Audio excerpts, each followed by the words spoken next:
I'm so happy, happy-go-lucky me. I've just come my way, living every day. I don't worry, worry about it. এই ছবি দেখছো? এই মেয়েটার নাম হলো ডিয়া ওয়াকিং, বয়স 19 বছর। চায়নার বিখ্যাত ইউনিভার্সিটির মধ্যে একটা, ন্যানজিং ইউনিভার্সিটির ছাত্রী।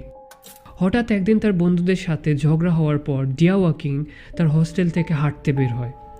সময় বালির মতো যাওয়া শুরু করে, কিন্তু ডিয়া ওয়াকিং তার হোস্টেলে আর ফিরে আসে না। সবাই এটাই ভাবে যে 19 বছর বয়সী ডিয়া ওয়াকিং কোথায় গেল আর তার সাথে কি হলো। তারপরে একদিন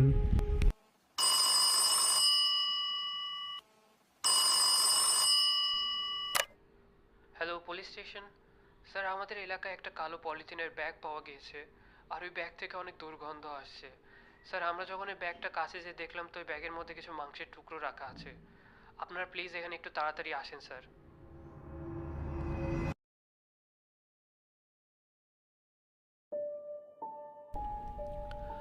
ওই পলিথিন ব্যাগে যা পাওয়া যায় তা থেকে সবাই এটা জানতে পারে যে ডিয়া ওয়াকিংয়ের সাথে আসলে কি হয়েছিল, কারণ ওই ব্যাগের মধ্যে ডিয়া ওয়াকিংয়ের জঘন্যভাবে কাটা, আর অফকোর্স একটা ব্যাগের মধ্যে তো একটা মানুষের গোটা মাংস আটে না। তো বিভিন্ন জায়গায় শহরের বিভিন্ন প্রান্তে বিভিন্ন পলিথিন ব্যাগে ডিয়া ওয়াকিংয়ের মাংসের টুকরো ফেলা হয়। মোট মিলে 8টা ব্যাগে ফেলা হয় শহরের বিভিন্ন জায়গায়। ডিয়া ওয়াকিংয়ের শরীরে 2000 টুকরা করা হয়। আর সবথেকে অবাক করার বিষয় হলো যে তার কিছু মাংসের টুকরোকে রান্না পর্যন্ত করা হয়েছিল। তুমি জাস্ট একবার ভেবে দেখো, একটা মানুষের মাংস রান্না করা হয়েছিল। এই কেস চায়নার ইতিহাসের সবথেকে গ্রুসাম মার্ডার কেস হয়ে যায়। কিন্তু এত কিছু ঘটার পরেও বাস কিচ্ছু না, না কোনো সন্দেহ, না কোনো প্রমাণ। পুলিশরা কেউ জানে না যে কে আর কেন ডিয়া ওয়াকিংকে খুন করেছিল। এটা এখন পর্যন্ত চায়নার সবথেকে আনসলভ কেসের মধ্যে অন্যতম। আর এইমাত্র আমি তোমাদের যে কেসের কথা শোনালাম, এমন অনেক আনসলভ মার্ডার কেস পৃথিবীতে রয়েছে। লাইক লিটারালি অনেক কেস রয়েছে, তুমি এখানে দেখতে পারছো। আর এই কেসগুলো এমন যে এই কেসগুলো সম্পর্কে তোমরা শুনলে তোমাদের হাড় হিম হয়ে যাবে।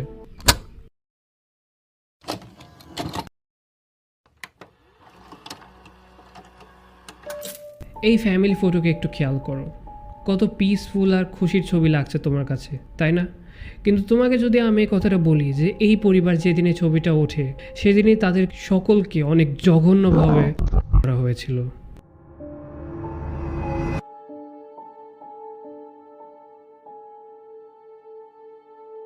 এই সব কিছুই শুরু হয় যখন এই পরিবারের প্রতিবেশী লরেন্স বহুদিন ধরে এটা খেয়াল করে যে পরিবারের কোনো সদস্যই ঘর থেকে বের হচ্ছে না, আর হঠাৎ করে তারা বাড়ি থেকে বের হওয়া বন্ধ করে দিয়েছে। তো সে ওই পরিবারের খোঁজ নেওয়ার জন্য নিজের কিছু প্রতিবেশীর সাথে ওই পরিবারের সাথে দেখা করতে যায়। কিন্তু তারা যখন ওই পরিবারের বাড়িতে যায় তো দেখে যে ওখানে কোনো সাড়ার শব্দ নাই আর বাড়িতে কেউ নাই। কিন্তু তারা যাওয়ার আগে ওই বাড়ির বার্ন এরিয়াকে একবার চেক করতে যায়। কিন্তু তারা যখন ওই বার্ন এরিয়াকে চেক করে তো তখন তারা যে দৃশ্য দেখে সে দৃশ্য যে কোনো মানুষের হাড় হিম করে দেওয়ার জন্য যথেষ্ট। পরিবারের 4 সদস্যের লাশ একটার উপর আরেকটা রাখা অবস্থায় ছিল। কিন্তু প্রশ্ন হলো তাদের খুন কে করলো? বার্নি পরিবারের লাশ দেখার পর লরেন্স বাড়ির ভেতরে আরও একবার দেখতে যায়, যেখানে সে বাড়ির দোতলায় কাজের মেয়ে আর তার 2 বছর বয়সী ছেলের লাশ পায়। এরপরে এলাকার সবাইকে জানানো হয়, আর কিছুক্ষণ পর পুলিশরাও ঘটনাস্থলে পৌঁছায়। পুলিশরা যখন ঘটনাস্থলে পৌঁছায় তখন এই কেস সম্পর্কে অনেক জটিল কিছু জানা যায়।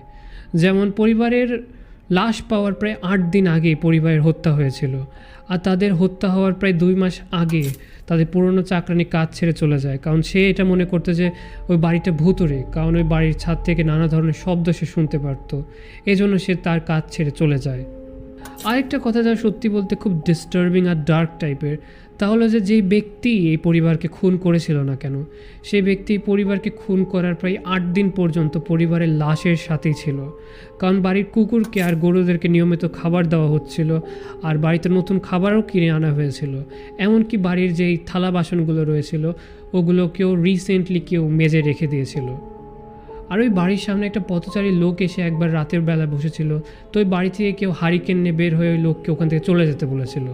সো পুলিশরা এটা নিয়ে অনেক শিওর ছিল যে কেউই এই পরিবারকে খুন করেছিল না কেন, সে ব্যক্তি এই পরিবারকে খুন করার পর ওই পরিবারের লাশের সাথেই ওই বাড়িতে 8 দিন পর্যন্ত ছিল, অ্যাজ ইফ ওখানে কোনো লাশ ছিলই না আর ওখানে কোনো খুন হয়ই নাই। সো এটা অনেক ক্রিপি টাইপের একটা ডিটেল ছিল আর অনেক ডার্ক টাইপের আই গেস। কিন্তু দুর্ভাগ্যবশত পুলিশরা আর গোয়েন্দারা খুনিকে খুঁজে পায় না, কারণ তাদের আসার আগে ওই প্রতিবেশীরা লাশগুলোকে অনেক নাড়াচাড়া করেছিল, ক্রাইম সিনটাকে অনেক ডিস্টার্ব করেছিল, এমনকি জিনিসকে এদিক ওদিকও করেছিল।